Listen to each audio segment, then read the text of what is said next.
Hey guys, this is Vinod Krishnan. I'm really happy to be on this chat here with you.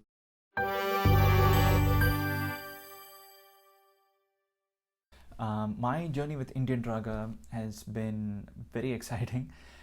It started in 2016 when I applied to their fellowship, and I applied as a senior fellow in Carnatic music. And as part of that fellowship, I got to meet a lot of very talented artists and dancers. And that's where I also met Mahesh Raghavan, who was then the creative director for Indian Raga. And then following that, looking at my work, they invited me back to come, as a creative director for their upcoming fellowships. So I've had the opportunity to be in that space and work as a mentor for, more as a facilitator for many of the artists that came after that. And I've done that for I think 2017, 2018, also 2019. So for 3 years, they've had several fellowships after that, both here in the US as well as in India. So I've had the opportunity to work with quite a large number of artists across age groups and genres. So it's been nothing short of exciting. And I think what really makes it really fun is it gives you the opportunity to look at every genre of music from the perspective of how much can you push the boundary? This is something I've said in many other interviews too. And I think that's important for an artist to sort of come out of their comfort zone, especially today when audiences are spoiled for choice. And there are other artists who are constantly sort of pushing this boundary. I think Indian Raga is a very good platform for artists who are ready to, face that uncertainty of, I am trained in 2 or 3 different genres. Where do they meet? Like, are their boundaries fluid? Like, can I mix them in a way that's aesthetic? Oftentimes, audiences are afraid that when people do fusion, it results in confusion. And that's very true. It's a very valid fear, right? So, and because there is no formula answer for it, it takes a lot of, I would say, musical awareness and sort of that out-of-the-box thinking where you're really trying to see where is that sweet spot so that it begins to sound aesthetic without disturbing the definitions or the preferences of the genres that you're trying to bring in, right? So this is a reflection that you will see in almost all of the pieces that I have worked on Indian Raga and even the other pieces that I've been a part of as a creative director. Every artist comes with their strengths, the genres in which they are trained, and there are other sort of genres that they are more comfortable in. They know about it, they've dabbled with it, but then they don't know enough to sort of take the next step, right?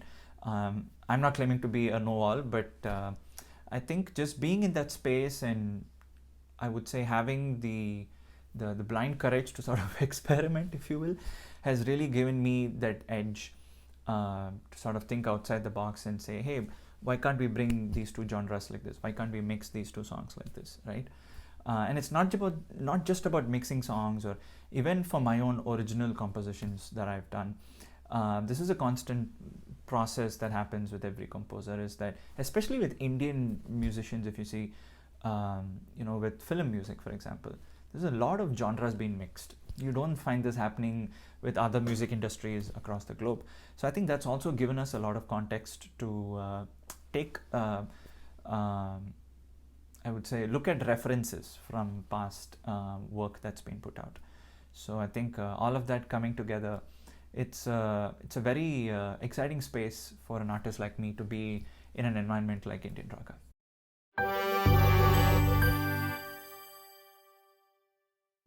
Interesting question. Actually, I would twist the question a little bit.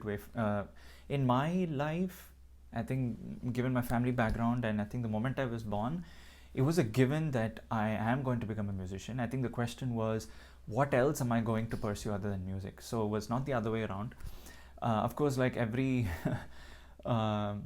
Indian household, especially South Indian household, the significance given to academics was, you know what I'm talking about, right? Like you have to be exceptional in academics, like because that's the basis for everything else that you pursue as a career. So, but music was also equally important in my family. So I think I definitely am grateful and thankful for my family for setting that expectation, right? It wasn't that you got to pick between these two. It was almost like a double challenge. It's like you have to be exceptional in academics and you have to become an exceptional musician. I think there is precedence in my family for people who have achieved both academically as well as a musician. So it was just a given, and I think they just set the right atmosphere in my family and my teachers and my school and all of that. Everywhere, all I saw was people being supported and pushed beyond their comfort zones, and their sort of being inspired to break their limitations and achieve in multiple fronts. So I think I'm very grateful and very lucky to be surrounded by the kind of people who have been a part of my growing up years. Definitely my parents and my teachers and my school definitely has played a significant role in giving that. There was always a strong emphasis on extracurricular activities, and not just for the sake of okay, you're studying so much, you need a break, you need a stress relief. It wasn't anything of that sort, but really looking at it as, if you're good at something, why would you not pursue it, right? I mean, it's like in a cycle. Like, if you're good at something, you train, and then you become even better, and then you realize you're getting even better, right? So you go back to train to become even better. So I think I've always been in that environment of not having to choose between having an academic based career and a profession like music. So I've just had a lot of grace in my life, with so many people coming together, creating the right atmosphere for me to become who I am today, both in my alternate professional career, that's my day job, and my career as a musician. So yeah, but anyway, just to entertain the question, I think I might have become a professor. I always had and continue to have a fascination for chemistry. So I think when I was in middle school, I had this strong urge that I should grow up to become a professor of chemistry, and my goal was to get the Nobel Prize for chemistry, sorry. I think all the scientists who have pursued that path have always inspired me a lot. So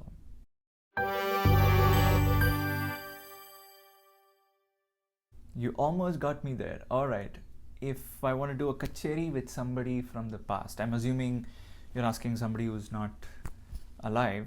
There are just too many of them, but just to push the notch a little bit, I'm gonna say Mozart, and probably sing Carnatic music to him and see how he responds. Who knows, it might have changed the kind of content he might have created after that, if only he heard Carnatic music. So yeah, there you go, Mozart.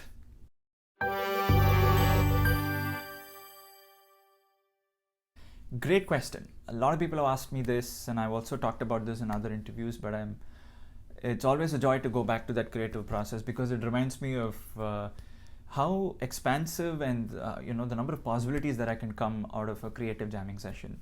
I think really for all of us who were involved with that Shape of You Indian mix was to try and showcase how Indian classical music can be made to stand out, or can be highlighted in any popular or commercial sort of musical setting, right?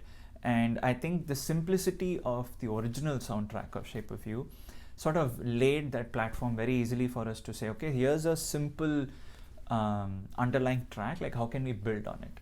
So it's almost like you experimenting with a sandwich, right? It's a simple harmless piece of bread, and then what you put inside of those two slices of bread is really what defines the sandwich. So I think that was the approach all of us were taking when, be it Mahesh Raghavan or Aditya Rao, or even Sriram Emani, the CEO of IndianRaga, when we were bouncing off ideas with him. I think all of us just started with the fact that this is a clean slate, like it's a very simple track, but it's very powerful, right? It's the simplicity that lends the power to it. So it gives us an open canvas to try and sort of jam and come up with very different creative layers, which is what you've all seen in the track.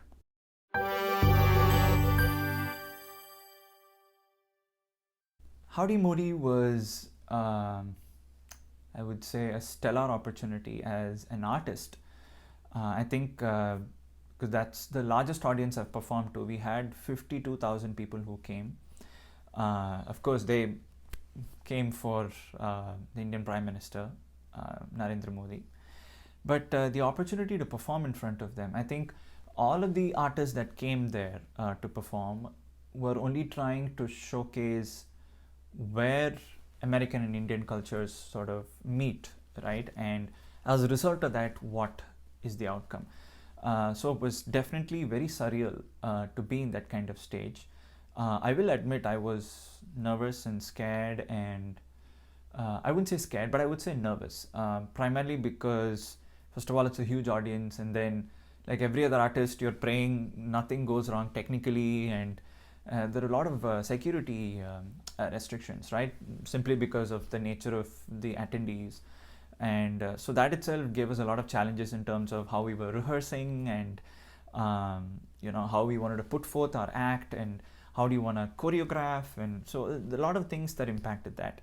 But I think just being on that stage and seeing that crowd of 52,000 people cheering for you there, you couldn't make mistakes, right? So it was what other artists would call as a high pressure situation. But I think for me, I'm the kind of person who looks at every opportunity as, however big and fearsome it may look, or however uncertain it may look, or however, maybe not uncertain, I would say, however overwhelming it may look. That's the right word. So I'm someone who likes to embrace those opportunities. So I think it was a very perfect place for me to be in. And I just got more inspired by the minute as I was waiting backstage to come on stage and perform, just seeing the energy of the crowd, right? At that scale, at when you have 52,000 people watching you perform, and they've built a certain energy that just takes you and delivers you to a different space altogether. So I think the pandemic has made it worse for all of us, but even otherwise, I'm very strongly looking forward to making more and more performances like this with such strong audiences who are very open and very welcoming to different ideas like this. So I think that's what we need today for artists, and that's what every artist is craving for. Not the attention, but the openness and acceptance from audiences. So it was a fantastic experience performing there, along with my friend Aditya Rao, who was also a phenomenal collaborator and always fun to work with.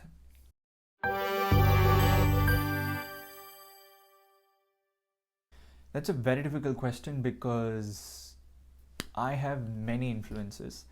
But I'm gonna say this. For Carnatic music, obviously the influences are my own gurus that I've learned from.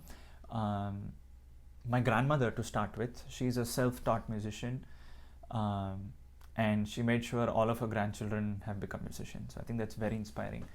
My mother, definitely, who has, as a musician, she has dedicated her life to make sure that I have gotten every opportunity to grow as a musician.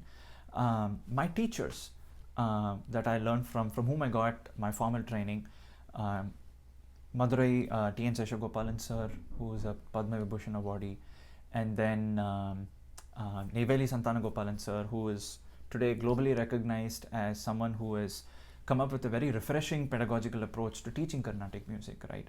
And my current teacher, who is Madurai Sundar. From the Carnatic music perspective, these people have been very influential and inspiring in their own ways of how they have made me look at Carnatic music.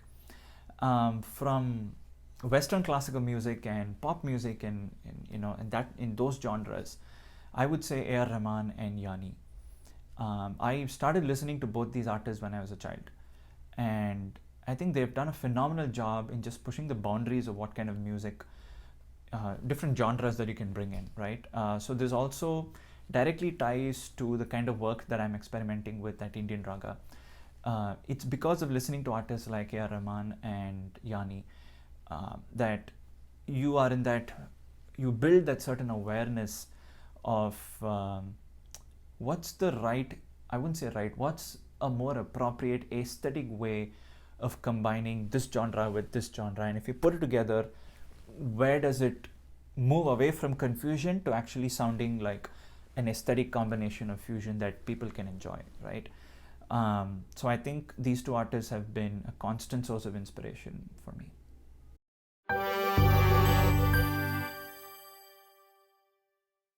Haunslaa is a very personal track because it's a reflection of what I go through as an artist. And not just me, it's a reflection of what every artist goes through, right? There's always ups and downs, there are creative blocks. And like I've said in so many other places, artists are perhaps that one group of people who are very courageous for the reason that they're constantly putting themselves under scrutiny of their audiences, right? They make themselves vulnerable constantly just by putting out new originals, right? Even before they share their work, they go through a lot of self-scrutiny, constantly judging their music to try and see, can I make it better? Can I make it different? Can I make it more inspiring for my audience? Will they like it? Will they judge me? Will they, move away from my music and go listen to somebody else? However successful you are as an artist, that fear is always there. In some way, I think it's that fear that fuels an artist to come up with more and more creative work.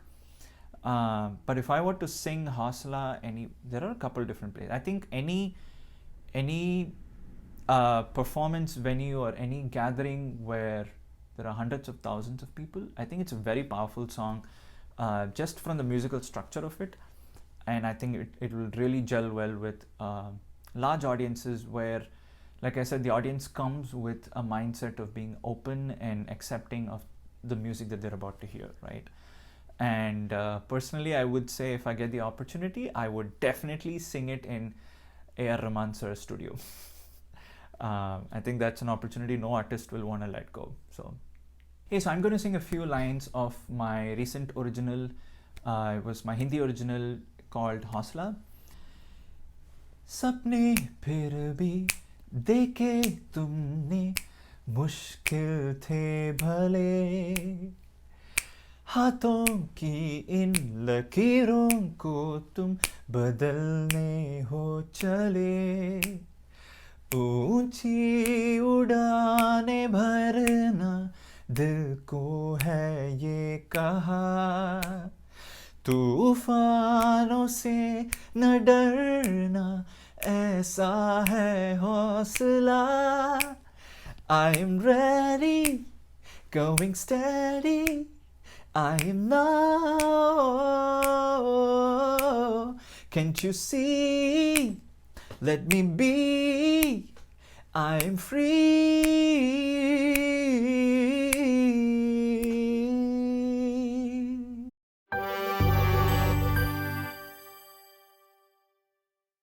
Interesting question. Never thought of it because I don't think Mahesh and I have done any originals. We've done more either covers of popular pieces, or we've sort of brought in existing Carnatic compositions and given them a new twist. I don't know, if we were to compose, I think both myself and Mahesh are quite comfortable with many of the ragams. Maybe just for the sake of making it more accessible, we might pick popular ragams like maybe Kalyani or Mohan Kalyani, Shankarabharanam or Kiravani, or ragams in which we find more songs of commercial success have been composed before. It really depends on the purpose of it. I mean, if you're wanting to perform it for a large audience, definitely something that's more uplifting. That way we can engage the audience more. But if it's just for a jamming session, I think we would go crazy with the most complex, difficult. We may end up picking Rakti Ragams like Riti Gaule and Ananda Bhairavi and, other Sahana, and things like that. So, yeah.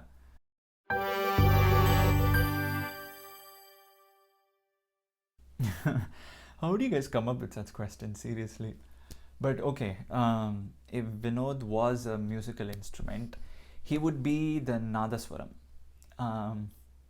Right from my childhood, I've been extremely fascinated by that instrument. It's a wonder how I've not incorporated into any of my compositions. I always think about wanting to use Nadaswaram. I think I should eventually do it. This question is actually a good reminder for me to now actually start thinking about how should I bring in Nadaswaram in my compositions.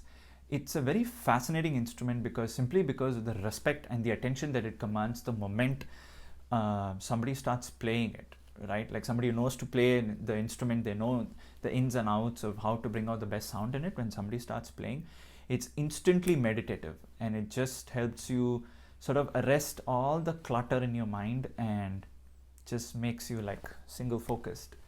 I think the Nadaswaram is one of the most divine and meditative instruments I've ever heard in my life. So definitely the Nadaswaram.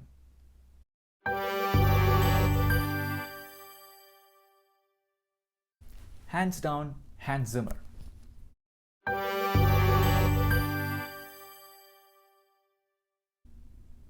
I would actually invite both Yanni and A.R. Rahman if I can, and do it with them.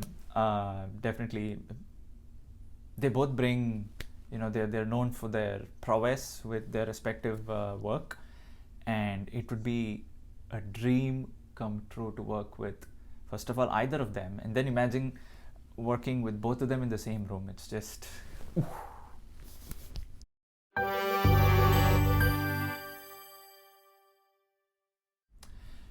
My tip or advice to aspiring musicians would be, I'm going to shamelessly quote the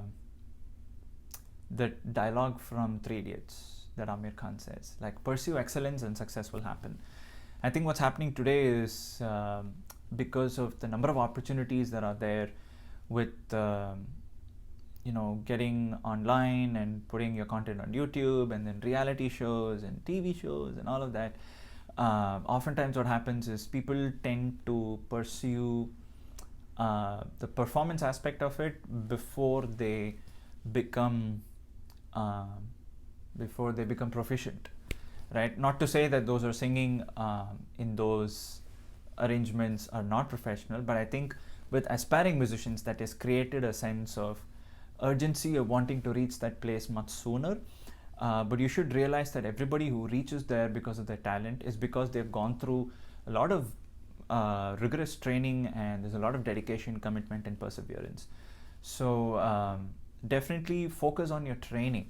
Like if you've not had formal training, see if you can make that happen for yourself, and be at it with your practice. I think it's so cliched, but it holds so much strength in it that what every teacher continues to say is practice, practice, practice. There's no substitute for it. And additionally, I think this generation of musicians also need to learn how to be street smart in standing up for yourself, and then making sure you get your recognition, and that aspect of it. Of course, it comes later, but it's also equally important. But yeah, the first point that I said definitely stands out.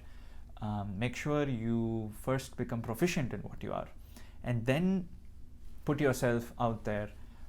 Definitely put yourself out there in terms of the content that you want to create, right?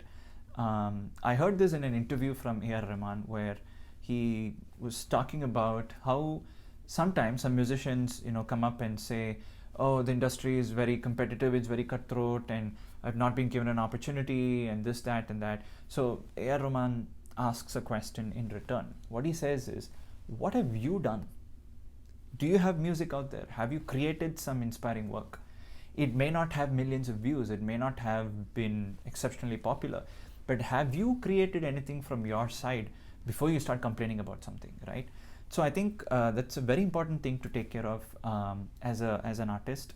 And the essence of what he's trying to say, what stood out for me is, it's very easy to complain. I think what a real artist who's truly after success would do is create that opportunity for them when there is no opportunity, right? So I think tools like YouTube and all that have made that a little bit better. They've made it more accessible and possible for people to put content out there. While all of these are important, the first step that I said always holds good, right? First, work towards your proficiency. It may mean several years of training and practice, but that's what truly stands out in the end. So pursue excellence and success will follow. Thank you guys. This has been fun chatting with you. My name is Vinod Krishnan. Follow me at Vinod's Music on Facebook, YouTube, and Instagram. Take care.